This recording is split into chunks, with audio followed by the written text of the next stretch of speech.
Hi guys. I'm sorry I'm so late. I want to congratulate His Excellency Kalonzo.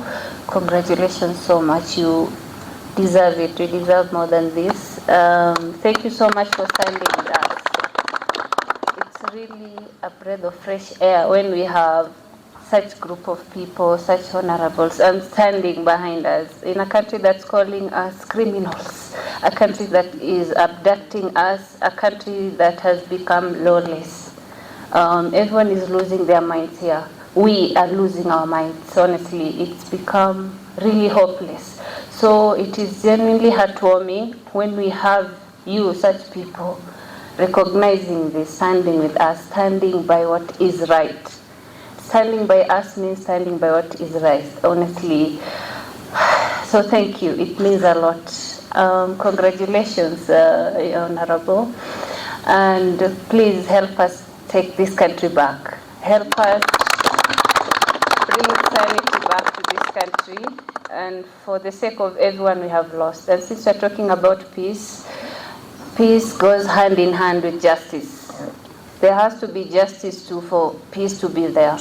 People have been murdered. Our comrades, the 60 plus people who have been murdered, people are kidnapped, they are abducted every single day, and nothing happens. And I would like to personally make this statement that anyone that comes to abduct someone, we should be treated as a criminal.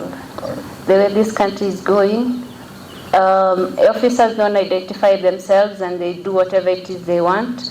So it's taking our country to a pit of lawlessness, and I'm sorry, but we can retaliate with that. So please help us bring sanity to this country. Congratulations, courtesy of CNA and CBS of Kenya. Thank you. Thank you very much. Just to respond. I want to quickly respond to those messages of goodwill and congratulations. And congratulations to you, Hanifa. You make us very proud.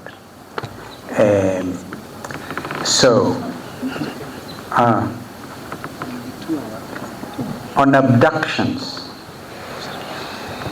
and extrajudicial killings. For Kenyans who may not understand that legal terminology, extrajudicial killings simply means that you take the lives of Kenyans contrary to the law.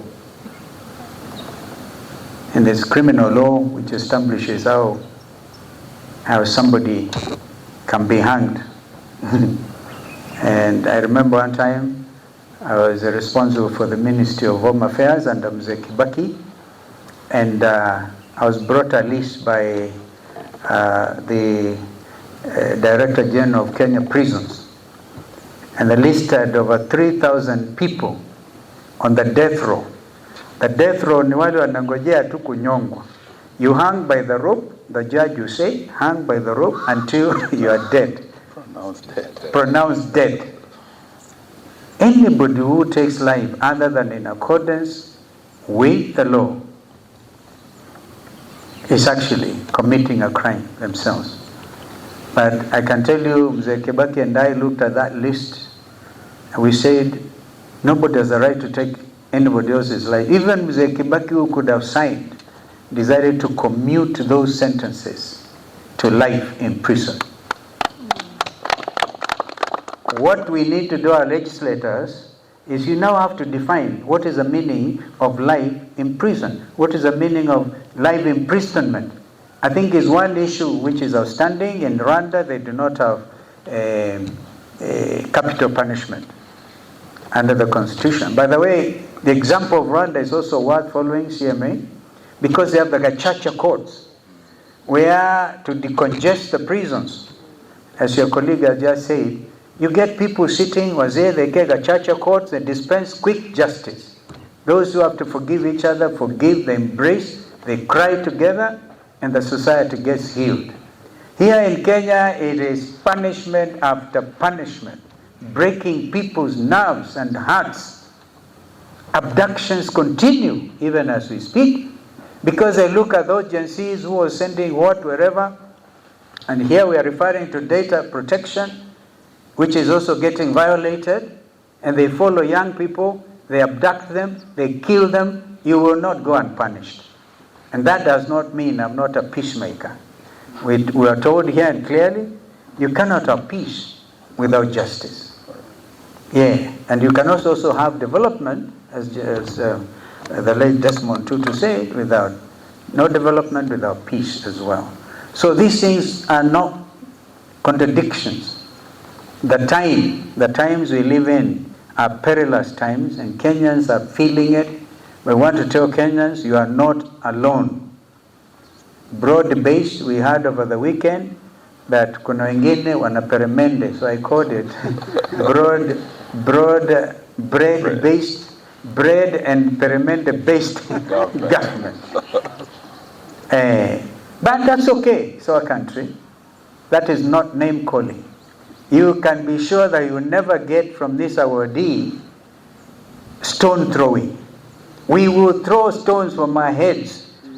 Maybe sometimes we can do so with sharp criticism, but we will not take a panga and hurt a Kenyan.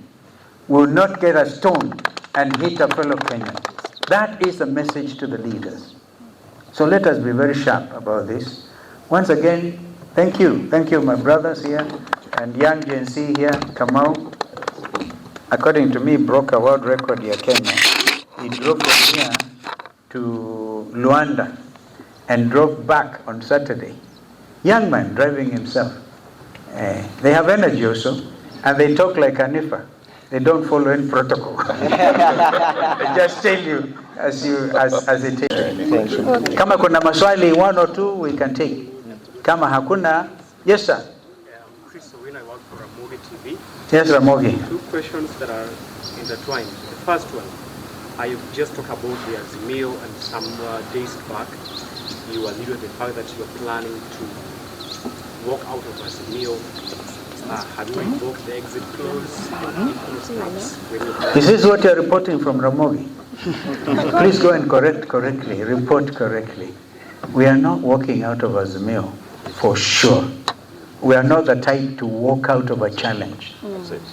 We face it head on. That's it. There will be need for, in order to consolidate opposition in Kenya, we will work with everybody. But if others walk out, of course we can't. Our sister Mother Karua, for example, walked out. She gave notice.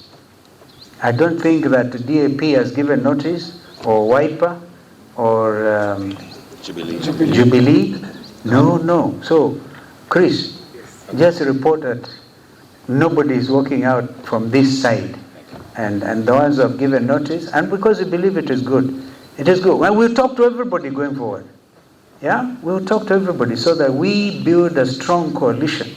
So when you talk about strengthening, actually, I think what I can tell you, a time is coming when we'll ask everybody to validate their membership in Azimio and expand. Others come, others leave. Because while Kenya Kwanza want to force everybody into one party, right? We want Kenyans to know there's space in our side of the coalition. Okay, the second question. I hope you have corrected your mind. Sure. Thank you. Okay, the second question. There seems to be a growing camaraderie between you and the former deputy president regarding Gachagua, and this has led to some rumors and even speculation that perhaps... I think politics is about speculations and rumors. So you just have to use your mind again to know camaraderie, the spirit of camaraderie. Even you, I want to buy you, or you buy me some coffee. Right? People must be free to associate. You know, being insensitive. The time for hard talk is coming. That's all. Thank you. Sawa, kuna ingine? Ya mwisho sasa. My name is Melita Oletenges from Citizen. Melita. Yes. I have a question for you. You just alluded to mediation talks in regards to issues that remain unsolved from the skirmishes of the finance reform. Is this also a sort of extending an olive branch or anticipation of the same in the Kenya context? No, just remind, I think it was Ruto himself who said there will be compensation. Kenyans are waiting. Or is it one of those usual? One of those usual. We'll keep on. And by the way, I don't think it's a matter sometimes of just being soft about it. This is deep. Kenyans are hurting. Their parents are waiting. There are still parents asking, where are our children? And you hear Inspector General of Police saying, these are not under police. Who else carries pingu? Kama yule jamaa amezikwa kule Siaya juzi. Found abducted or something na pingu. Nani anabeba pingu? Yeah. We have evidence of young people who were arrested and dumped in the rivers. Some in I think Murang'a, Kware. The Kware issue, by the way. And here I want to make a very clear statement. If there is government still in place, can you go and clear Kware? Yani isafishe majeshi yende pale isafishe hapo na hapa mahali patengenezwe. So it's not enough to go and tell the world in Baku. Baku is the capital of Azerbaijan. Kwamba hey, we are cleaning the Nairobi River. Start with the quarry. And maybe there are still more bodies there in Kware. So we must stop this. I was going to use a term which is not mediation free. Thank you. Thank you. Hanifa, how are you? Good. Congratulations, Hanifa. Thank you. Doing a good job. Thank you. Congratulations. Thank you. Congrats, my sister. Yeah. I think with Hanifa. Sasa,